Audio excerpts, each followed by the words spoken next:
laseli min kɛra Ameriki jamana ɲɛmɔgɔ fɛ Donald Trump y'a siɲɛ fɔlɔ ye a ka nin kɛ Ameriki wasaden bulon fila o ɲɛma kabi a sigira a ka fanga sarati filanan na janvier kalo tile 20. Ameriki fanga o segira kana, an hakili o fɛnɛ segira kana, an ka danbe o fɛnɛ segira kana, an ka danaya o segira kana, wa Ameriki ka laɲini o bɛɛ yakubayali la. Dɔ de bɛ fara a kan kudayi.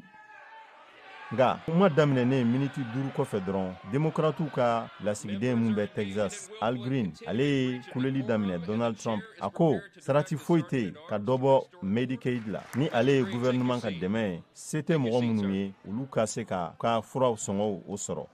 Trump a y'i sinsin kosɛbɛ douane salen minnu ni dɔ farale olu kan ani ka tila ka u lawaleya taratadenw ka ɲɛsin Chine jamana, Mexique ani Canada ni o ye États-Unis jamana nagakɔrɔ jamana fila ye. Ni jamana saba in ni u bɛ jago kɛ ni États-Unis ye fɛnɛ ye tasaraliminɛ dɔw ta.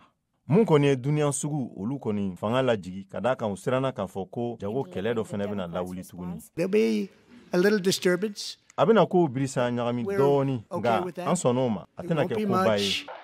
Dɔgɔkun daminɛ na Donald Trump ye Ameriki ka sardasu dɛmɛ ɲɔnkiri ka bɔ Ukraine ma. Dɔgɔkun tɛmɛnen ani Ukraine jamana ɲɛmɔgɔ Volodymyr Zelensky ka ɲɔgɔn ye ni samasamani cayara mun na ni a tun ye ko ka bɛnkan sɔrɔ mun b'a to Ameriki jamana bɛ se ka hakɛw sɔrɔ Ukraine ka dugujukɔrɔmafɛn nafamabaw kan. O wagati kelen na an ye kumaɲɔgɔnya ɲɛnamaw kɛ ni Rusi jamana ye. An ye tagamasere ɲɛnamaw sɔrɔ mun b'a yira k'a fɔ ko u labɛnnen don bɛn kama. A kɛtɔla ka demokratiw ka jaabi di wasadenmuso ka bɔ Michigan, Elisa Slotkin fɔ ye sinsi kuma gɛlɛn mun tɛmɛna Donald Trump ani Zelensky ani ɲɔgɔn cɛ. Ni waleya mun kɛra Ameriki famayaso kɔnɔna la tun ye misali juguba de tele yɛrɛ ma. A b'a yira k'a fɔ Donald Trump ale ka tagabolo ka ɲɛsin duniya ma. Ale hakili la k'a fɔ i kan ka mɔgɔ minnu bɛ fanga jugu kɛ duniya kɔnɔna la i n'a fɔ Vladimir Putin olu bɛrɛbɛrɛ ani ka sɔrɔ ka i sen fara i teriw da kunna i n'a fɔ Kanadiyɛnw. A bɛ Ameriki famaya ye i n'a fɔ dugukolo feere.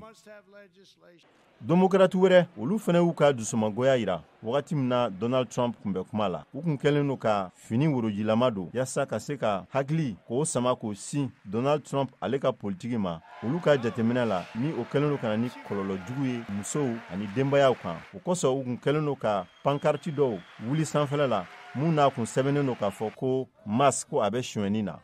Kuma mun ni a bɛ tali kɛ Elon Musk ni ale ye milliardaire ye yasa ko a bɛ se ka dɔ bɔ Ameriki ka bɛjɛ fanga foroba fanga o baaraw tagacogoya la.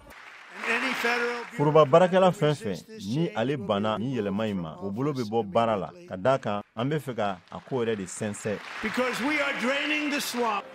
Tuguni demokratiw ka jaabi ka bɔ Slotkin fanfɛla la. A bɛ fɛ ka dɔ bɔ tiɲɛni na ne b'aw dɛmɛ k'a kɛ nka yɛlɛma nafa fosi tɛ ka kɛ birisa ɲagami ye walima an yɛrɛ sigasiga an yɛrɛ la. Mɔgɔw gɛnni ka sɔrɔ jateminɛ ma k'a la minnu bɛ baara kɛ an ka maramafɛnjugu olu makarani ko la minnu b'a to an ka avion olu tɛ se ka bin ani minnu bɛ ɲinini kɛ kansɛri bana la tile 2 kɔfɛ ka sɔrɔ ka tila ka na u ladon tuguni. Ameriki jamana ɲɛmɔgɔ fosi tɛ sɔn ka nin kɛ ka sɔrɔ a yɛrɛ ma gɛn fɔlɔ. Donald Trump a ye foli kɛ ka d'a kan ko dɔ bɔra tunga nabagaw sira jugu kan minnu bɛ tɛmɛ ni Ameriki dancɛ worodugu yanfan ye. Kunnafonidilaw ani an teri ka bɔ bɛrɛbɛrɛtɔn demokratiw la u ma sɛn ka fɔli la ko an mago bɛ sariya kura la yasa an bɛ se ka an ka jamana dancɛ k'a lakana nka an bɔra kalama k'a fɔ u mago bɛ fɛn fɛn la o tun ye jamana ɲɛmɔgɔ kura de.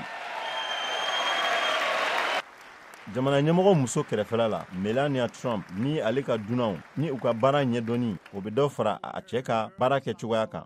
Peyton McNabb Schacht ni ale ye muso ye mun ale wulila ka kɛlɛ kɛ mɔgɔ minnu bɛ farikolo ɲɛnajɛ o hukumu kɔnɔna la ale y'o kɔn ko a ma ko cɛ tɛ muso tɛ walima muso tɛ cɛ tɛ ani denbaya dɔ ni ale muso o fagara mɔgɔ minnu bɛ don Ameriki kɔnɔna la ka sɔrɔ sɛbɛn fosi t'u bolo mɔgɔ dɔ fɛ. Trump a segira a ka weleweleda kan ka ɲɛsin ko Canal de Panama ma ani k'a fɔ ko a bɛ fɛ ka Groenland minɛ nka a ma segi a ka laɲini kan ni o ye ko ka Palestiniyɛnw k'olu gɛn ka bɔ Gaza. A kumana heure 1 ani miniti 40 kɔnɔna la. Discours mun ni a ɲɔgɔnna jamjaman deli ka kɛ Ameriki wasaden bulon ɲɛma.